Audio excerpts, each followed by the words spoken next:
সূরা লাহাব পরে 7টা লাল মরিচে ফু দিলে শত্রু চিরতরে ধ্বংস হয়ে যাবে।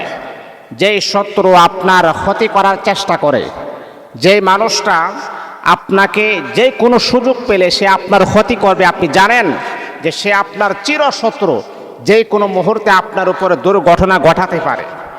এরকমটা যদি আপনার মনে হয় তাহলে এই সূরাতুল লাহাব, এই সূরাটা আপনি 7 বার পরে 7টা লাল মরিচে যদি আপনি ফু দিতে পারেন, এই শত্রু আপনার বন্ধুতে রূপান্তরিত হয়ে যাবে। এই শত্রু আপনার আর কোনো ক্ষতি করতে পারবে না ইনশাআল্লাহ। কারণ সূরা লাহাবটা এমন একটা সময়ে নাজিল করেছেন যেই সময় রাসূল আকরাম সাল্লাল্লাহু আলাইহি ওয়াসাল্লাম যখন ইসলামের কথা বলতেন, কোরআনের কথা বলতেন, ওই সময়ে চরম পর্যায়ের দুশমন ছিলেন আবু লাহাব, আবু জাহেল, উতবা, শাইবা। তারা রাসূলকে ক্ষতি করার জন্য আপ্রাণ চেষ্টা তারা চালিয়েছেন, আপ্রাণ চেষ্টা তারা করেছেন। ওই সময় আল্লাহ পাক রব্বুল আলামিন, আল্লাহ পাক সূরাতুল লাহাব আমার আল্লাহ নাজিল করে দিয়েছেন।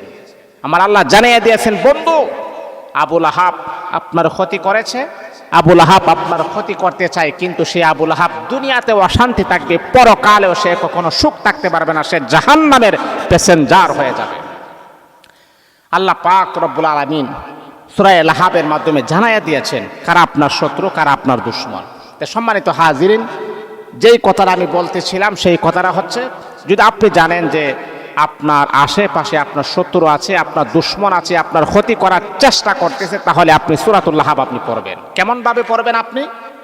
এটা শত্রুগুলাকে আপনি আগে চিহ্নিত করবেন, কে কে আপনার শত্রু, এগুলাকে আপনি চিহ্নিত করবেন। করার পরে আপনি একবার 3বার তিনবার দুরূদ শরীফ পড়বেন, দুরূদ ইব্রাহিম। 3বার দুরূদ ইব্রাহিম পড়ার পরে 3বার ইস্তেগফার আপনি করবেন। 3বার ইস্তেগফার পড়ার পরে তারপরে আপনি আল্লাহ পাক রব্বুল আলামিনের কোরআনুল কারীমের সূরাতুল লাহাবটা যখন পড়বেন, 7টা লাল মরিচ আপনি নেবেন।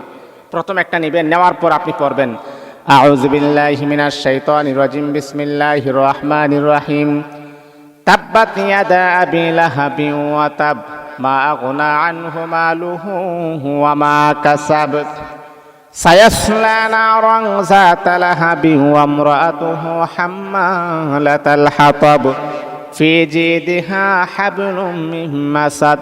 একটা ফু দিবেন। এমন করে করে আবার আপনি আরেকটা মরিচ নেবেন, এইভাবে 7টা মরিচ নিয়ে 7টা ফু দিবেন। ফু দেওয়ার পরে আপনি এইগুলাকে জমা করে রাখবেন। রাখার পরে এই মরিচগুলাকে আপনি পুড়িয়ে ফেলবেন।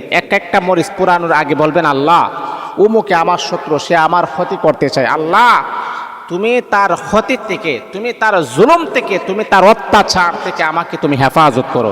তারপরে এই মরিচটা আপনি চুলার মাঝে দিয়ে দিবেন, দেখবেন এটা ফুরে যাবে। ইনশাআল্লাহ আপনার শত্রু সে আপনার কোনো ক্ষতি করতে পারবে না। সেও তার অন্তরের ভিতরে আপনার প্রতি এক প্রকারের মায়া, মুহাব্বত, ভালোবাসা জাগ্রত হবে।